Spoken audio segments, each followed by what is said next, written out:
আমি একজন যৌনকর্মী, কিন্তু আমি সমাজের এই ব্যাপারগুলোকে প্রটেক্ট করি।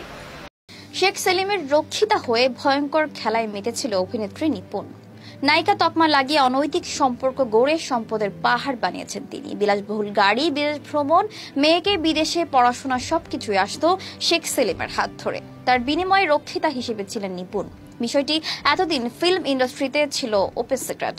এখন মুখ খুলতে শুরু করেছে মানুষ। সরকারের মন্ত্রী, এমপি না হয়েও শেখ সেলিমকে কাজে লাগিয়ে রাজত্ব করেছে নিপুণ। বাংলাদেশ চলচ্চিত্র উন্নয়ন কর্পোরেশন থেকে শুরু করে সরকারি দপ্তর সব জায়গায় ছিল নিপুণের আধিপত্য। শুধু তাই নয়, রাজুক থেকে শত শত কোটি টাকা হাতিয়ে নেওয়ার অভিযোগ রয়েছে নিপুণের বিরুদ্ধে। এতেও সাহায্য করেছে শেখ সেলিমের লোক।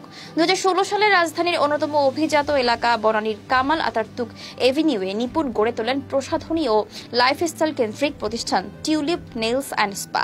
এই পার্লারটিও নিপুণের নিজের টাকায় করা নয়, শোনা যায় এই পার্লারটিও তাকে উপহার